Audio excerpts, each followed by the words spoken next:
Well, do you remember the temptations of Jesus in the wilderness? It's a fairly well-known story in the Bible. The first temptation is when the devil comes to Jesus, who has been fasting in the wilderness for 40 days and 40 nights. And essentially, Satan comes to Jesus and has this kind of conversation. Jesus, you have no bread. Jesus, you want some bread. Jesus, you should miraculously solve this problem. Of course, Jesus responds to the devil and says, you should not put the Lord your God to the test. So it's interesting, when I was reading in my office the lections for today, that in our gospel reading here today, you kind of have a similar conversation. Jesus is at a wedding, and Mary comes to Jesus and essentially has this conversation. Jesus, they have no wine. Jesus, they should have some wine. Jesus, you should miraculously solve the problem. Sounds very similar. But of course, there's one glaring difference. Whereas Jesus rebukes Satan, Jesus does provide wine for the wedding feast. He transforms water into wine. And not just a little wine, 180 gallons of wine. If I was away for a little bit this week, and if I was a little bit quicker, I would have asked the altar guild to provide 180 gallons of wine, just as a visual representation. I forgot, sorry. But, so Jesus providing water into wine, I think points us to ask what is really going on, right? Is this miracle just about letting the week-long marriage ceremony continue? Does Jesus change water into wine just as a point of entertainment, or as some sort of illustration that Jesus wants people to be happy and jubilant? At the end of our reading, John says that this miracle reveals his glory. He reveals that he is the one who fills our inner longings. He is the one who provides a sense of transformation in our spiritual lives. I invite you to pick up your pew Bibles and turn to John chapter 2. John is, of course, the fourth gospel in the New Testament. So you go through Matthew, Mark, Luke, and then John. And we'll be right at the beginning in chapter 2. Now, this is another fairly well-known passage of Scripture. It's often imaged. If you saw the movie Bruce Almighty, there is where somebody is endowed with the powers of God. You see Bruce at one point walking into a party, and he has a carafe of water in one hand and a carafe of wine in the other. It's a constant image of God.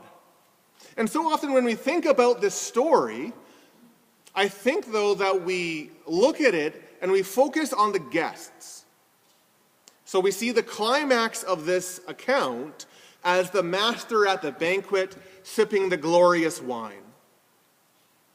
But if Jesus changing water into wine, if it is all about him displaying his glory, if it is in fact all about Jesus, then the central theme, the central part that we need to focus in on, which coincidentally is roughly right around the middle, is the image around the 6 stone water jars and how Jesus fills them and transforms them.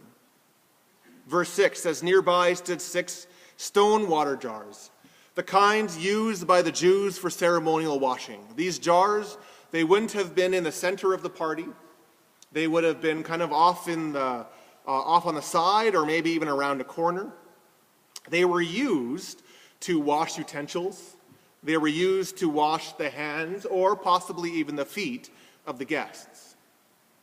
Now, importantly, these jars used for ceremonial washing played an important function, and that's not just the hygienic function. It's not just about physical purity. It also played a sort of religious function, a spiritual function, preserving the holiness of not just the celebration, but also the holiness of the individuals attending this wedding ceremony, which went on and on, generally for about a week. Now, John's gospel is always laden with image. When John writes his gospel and he declares what Jesus did and what Jesus said, he is not so much concerned with saying, well, this is what Jesus said and this is what Jesus did. He's always trying to peel back the layers and say, what is really going on? So John is always playing with images of light and dark, clean and unclean, sheep and goats, sight and blindness. And so I think we are called to hold this image of the 6 stone jars in our minds. 6 stone jars, previously empty or partly empty. And we know that because Jesus asked the servants to fill the jars. In verse 7, Jesus said to the servants, "Fill the jars with water," and so they filled it to the brim.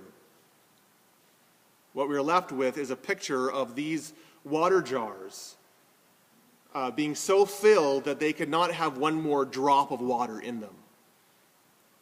Now, a lot of commentators state that the stone jars, for John, they stand as a representative of the hopes and the dreams and the religious life of Israel at that time. There was a sense of a longing for the people, for the Messiah. There should have been a sense of vitality of faith, but over time, that began to drain out of the people. The ceremonies, the religious life, the spirit of faith kept on going down and down until largely they had an external shell of faith, but not an inner liveliness. See, and it's here, I think, where we ask ourselves some questions. Has there ever been a time where you felt like an empty stone jar? Or a partly empty stone jar? Have you ever felt that somewhere deep within you are lacking the vibrancy, the livelihood, the sense of spiritual gusto that you really want to have, that you are longing for? Have you ever felt kind of spiritually off to the side? I just came back from a 2-day meeting in Banff where there was a meeting of the clergy and our bishop, and there were some highly emotional conversations, and I left that meeting feeling spiritually exhausted. I felt spent, as if that internal reservoir of faith within me somewhere had sprung a leak, probably at the bottom, and everything kind of slowly leaked out. See, our faith can be like that. We hold our faith in jars of clay or jars of stone, which can be cracked and sometimes have little holes in that. But the presence of Jesus comes to us in those times of spiritual exhaustion, in those times of hopelessness, in those times of doubt, in those times of a longing, and Jesus fills those deep spiritual matters of our lives. If we feel shallow in our prayer life, the way forward is not to try to muscle ahead, but it's to be filled with the presence of Jesus through his Spirit in our lives. If we feel like we don't have that top-up of faith that we'd really like, the way forward is to allow Jesus to fill us. These stone water jars, they are filled to the brim. They're filled to the top. Interesting, that word that is used to describe being filled to the brim, it is the same word that Paul uses later on in his letters, where he talks about how we press on